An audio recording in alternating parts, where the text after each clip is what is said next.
So we have a brief meditation on Psalm 62, the first two verses. It's a Psalm of David, and actually preached on these two verses a couple of weeks ago in our service, but just thought I'd share the outline of the two verses. We entitled the message Waiting Upon God, which really is from the text itself. And the text reads, "Truly my soul waiteth upon God. From him cometh my salvation. He only is my rock and my salvation. He is my defence. I shall not be greatly moved." There's 5 points that we emphasized on these two verses, and the 5 points we used 5 words beginning with E, and they were earnestness, emancipation, exclusiveness, experience, and expectation.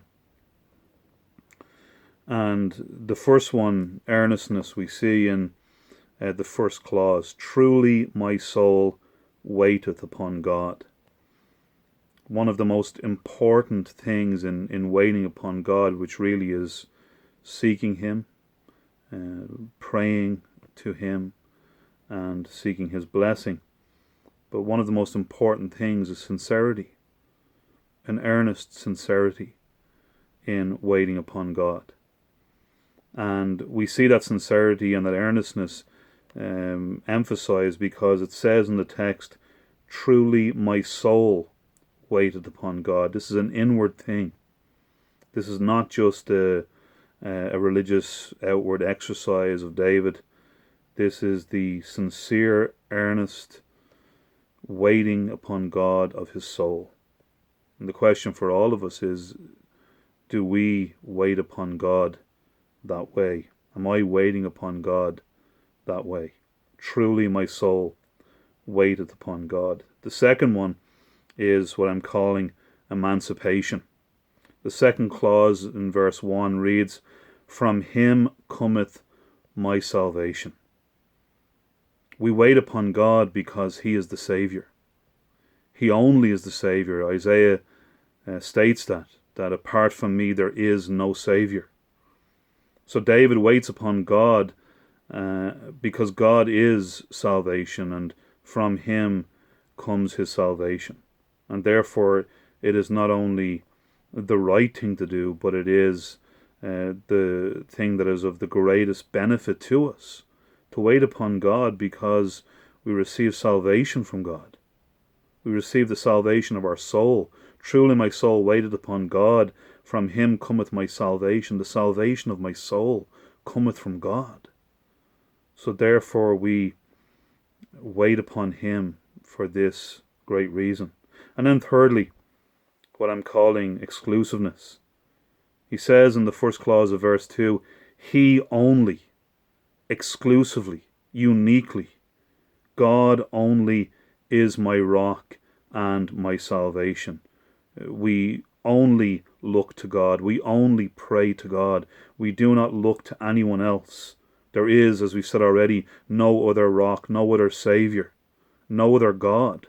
He only, he exclusively, David says, he uniquely is my rock and my salvation.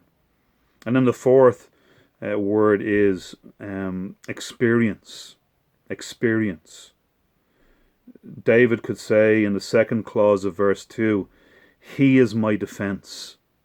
David experienced many times God as his defender, whether it be as a shepherd out minding the flocks against the wild beasts, whether it be against Goliath in the battlefield, the attempts of King Saul to take his life, even in the context of his own family. God constantly defended him, and therefore David knew this experience of God delivering him, and therefore his faith grew in his God. His faith developed upon his experience, because biblical faith is not blind. Biblical faith is grounded upon a real experience of the God of salvation. And then lastly, we have the expectation. It says at the end of verse 2, I shall not be greatly moved. One commentator put it this way, I may be moved, but I shall not be greatly moved. As believers, we can have times of trial. We will have times of trial, of tribulation, of difficulty. But in all these things we are more than conquerors, because God has promised that all things work together for the good of them that love him. So we will not be greatly moved, just like David.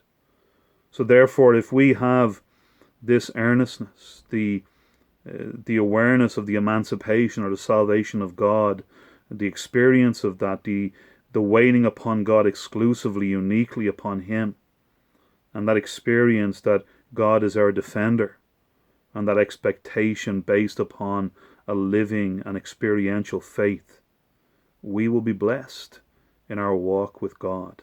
So may God help us, each one of us, to wait upon him, wait upon the Lord, even this day. May we all wait upon him. May we all look to him, look to God alone as our God, as our Saviour, as our defence. Amen.